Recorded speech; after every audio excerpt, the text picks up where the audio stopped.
नमस्कार दोस्तों।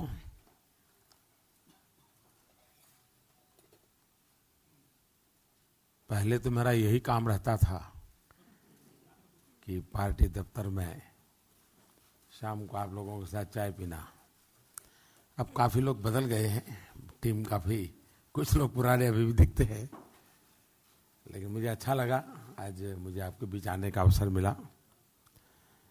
वैसे मुझे आने में थोड़ी देरी हुई, थोड़ा आपको इंतज़ार करना पड़ा। मैं मध्य प्रदेश में था तो वहीं से सीधा आपके बीच पहुंचा हूं। और आज इसके बाद शायद अध्यक्ष जी ने मेरे लिए कोई काम नहीं रखा है। कार्यकर्ताओं को मिलना अभी है, इसके बाद भी है। सभी समितियों के साथ मोदी जी का संवाद है, एक आभार दर्शन का कार्यक्रम।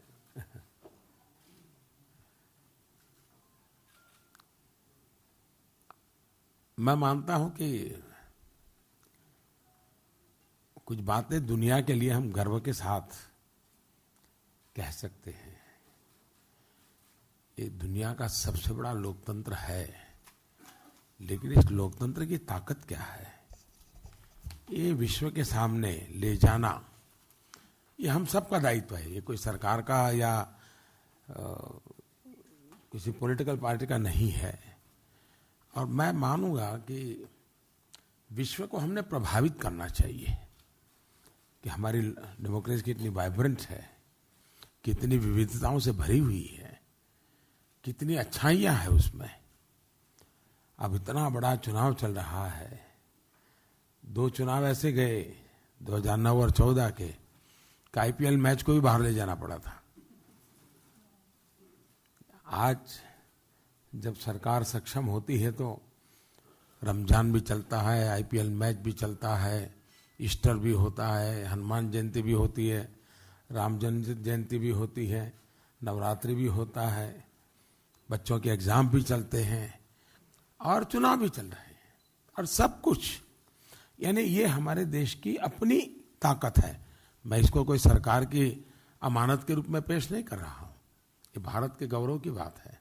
ऐसी बहुत सी चीजें हैं जो आप लोग भी, और मैंने देखा है शायद पत्रकारिता जगत में नेचुरल कैलेमिटी जब होती है तब उनकी हालत बड़ी खराब होती है, दौड़ना पड़ता है। और दूसरी शायद चुनाव के समय होता है, इतनी कंपटीशन होती है, इतनी मेहनत करनी पड़ती है, उतनी धूल फाकनी पड़ती है। और सोशल मीडिया आने के बाद डबल अकाउंटेबिलिटी हो गई, एक तो जहां काम कर रहे हैं वहां की, और दूसरी पर्सनल जो ट्वीट करते हैं उसकी, तो उसके लिए डबल अकाउंटेबिलिटी में आपको काम करना पड़ रहा है। तो आपने भी बहुत परिश्रम किया है। जरूर 23 तारीख तक आपको कुछ न कुछ आराम आपके ऑफिस से मिलेगा, हमारी तरफ से तो जरूर मिलेगा।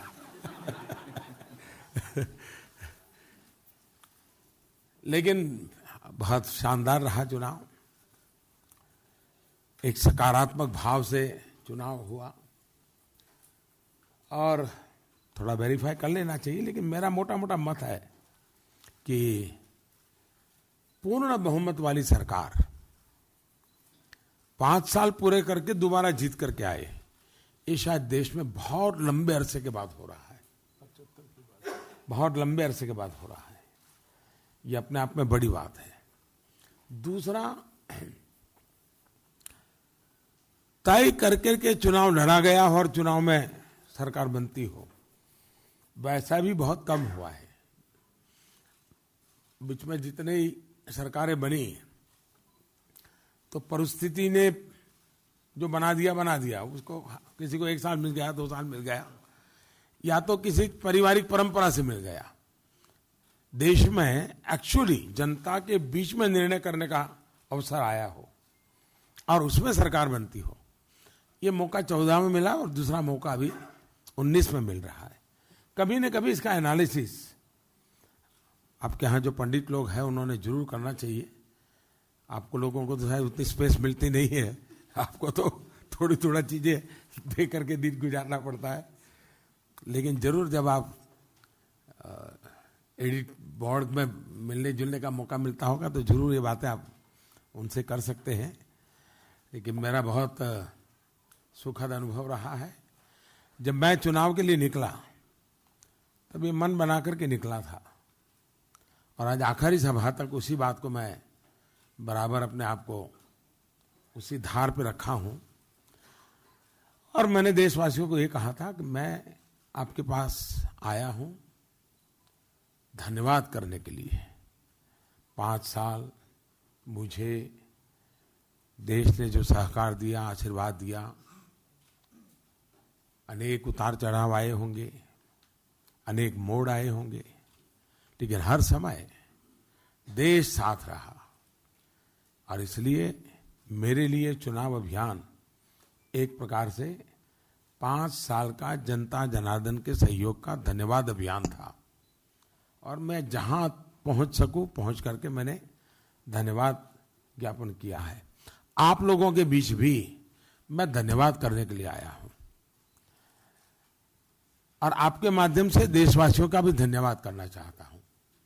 और दूसरा, धन्यवाद के साथ मैंने ये भी कहा कि जिन यात्रा को हमने शुरू किया है उसको आगे बढ़ाने के लिए हमें आशीर्वाद चाहिए।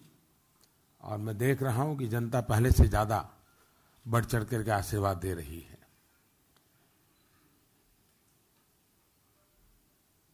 16 मई को पिछली बार 14 में रिजल्ट आया था,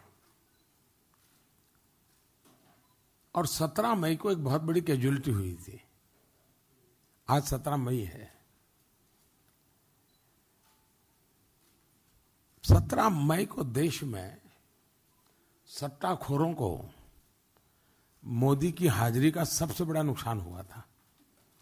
अरबों खरबों का नुकसान हो गया था सट्टाबाजों को। यानी ईमानदारी की शुरुआत 17 मई को हो गई थी, मेरा शपथ के पहले। क्योंकि उस समय सट्टा बाजार जो चलता था वो कांग्रेस की 150 सीट के लिए चलता था, और बीजेपी की 218 के आसपास का चलता था। 18 तो 75, और सबके सब डूब गए थे। तो शायद ईमानदारी की शुरुआत 17 मई से ही हो गई थी। सट्टाखोरी के दिमाग को बहुत बड़ा धक्का इस देश की जनता ने दे दिया था। और जैसे कहते हैं ना, पुत्र के लक्षण पालने में, वैसी वो शुरुआत थी। तो आज 17 मई है तो मुझे याद आया, मैंने कहा जरा आपसे शेयर कर लूं। सरकार बनना देश की जनता ने तय कर लिया है। हमने भी देश को आगे ले जाने के लिए हमारे संकल्प पत्र में बहुत सारी बातें कही हैं। जितना हो सके उतना जल्दी नई सरकार अपना कार्यभार शुरू करेगी। एक के बाद एक निर्णय करते हुए हम आगे बढ़ेंगे। हमारे सरकार की एक विशेषता जो रही है वो है लास्ट माइल डिलीवरी। और मैं समझता हूं कि ये शायद हिंदुस्तान में गवर्नेंस का नया कल्चर है। और जो अमित भाई बता रहे थे कि जो लाभार्थी के आखिरी व्यक्ति को हमने जो संपर्क किया है, ये अपने आप में, मैं जानता हूं ये मीडिया की दृष्टि से जो बातें अमित भाई बता रहे थे मजा आने वाली नहीं थी। तो चेहरे पर थकान भी मैं देख रहा था आप लोगों की कि ये क्या बोल रहे हैं, लेकिन कितना बड़ा परिश्रम के बाद ये होता है, कितनी बड़ी ताकत लगती है। एक संगठन के आधार पर चुनाव कैसे लड़ा जाता है, ये अपने आप में लोकतंत्र की असली ताकत है। ठीक है, अभी शायद ये आपाधापी में, तू मैमे की दुनिया में इन चीजों के लिए लिखने के लिए आपको स्पेस भी नहीं मिलेगा। इवन इलेक्ट्रॉनिक मीडिया में भी शायद आपके लिए 2-5 सेकंड से ज्यादा कुछ मिलेगा नहीं। लेकिन कभी न कभी आप में से कोई रिसर्च करना चाहे तो मैं जरूर अध्यक्ष जी को कहूंगा कि ऐसे जो इंटरेस्टेड जर्नलिज्म के लोग हो उनको जरूर ये बातें हमने देनी चाहिए, ताकि वो सचमुच में देश के लिए और उनके लिए भी कि भाई पॉलिटिकल पार्टियां सिर्फ ऐसे नहीं चलती है। लोकतांत्रिक व्यवस्था से इन चीजों को कैसे चलाया जाता है ये अपने आप में बहुत बड़ी बात होती है। और अच्छा है कि देश की नई पीढ़ी को पता चले कि भाई ये ऑर्गेनाइजेशन कैसे चलता है, इतना बड़ी व्यवस्थाएं कैसे चलती हैं, इतनी बड़ी ह्यूमन रिसोर्स को इतना मोबिलाइज करना और बड़ा टारगेटेड फोकस एक्टिविटी देना, ये अपने आप में बहुत बड़ा काम होता है। इसका काफ़ी आंकड़ों में तो बताया है, लेकिन उसका स्केल आप देखेंगे। अब मेरी पहली सभा हुई मेरठ में, आखिरी सभा हुई आज मध्य प्रदेश में। दोनों का बड़ा लिंक है जी। 1857 की क्रांति मेरठ, और आज मैं मध्य प्रदेश में गया, वहाँ का एक भीमा नायक आदिवासी जो 1857 के आंदोलन का नेतृत्व कर रहा था और जिसको फांसी हुई थी। यानी हमारी योजना ऐसे नहीं होती। आपको लगता होगा कि लास्ट मोमेंट ऐसा कर दिया, लास्ट मोमेंट ऐसा कर दिया, ऐसा नहीं होता है जी। हम बहुत डिटेल में प्लान करके चीजों को ऑर्गेनाइज करते हैं। और ठीक है, हमारा प्रोग्रेसिव अनफोल्डमेंट रहता है, सब चीजें पहले से नहीं बताते हैं, धीरे धीरे आपको पता चलता है। तो मेरा एक भी कार्यक्रम कैंसिल नहीं हुआ है इतने बड़े अभियान में, नॉट अ सिंगल। और बाय एंड लार्ज वेदर ने भी मुझे ज्यादा तकलीफ नहीं दी है।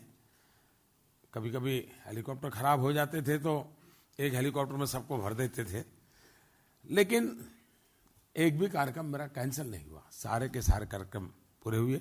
यानी एक प्रकार से डिसिप्लिन को जितना फॉलो कर सकते हैं करने का प्रयास किया है। और पहले दिन से चेहरे पर जो उत्साह और उमंग था, उसी उत्साह और उमंग के साथ आपके बीच आया हूं। और अभी शाम का एक कार्यक्रम पूरा होने के बाद फिर से अपने सरकारी कामों में जुड़ जाऊंगा। तो धन्यवाद दोस्तों, आपसे मिलने का मौका मिला। Thank you very much and thanks for everything.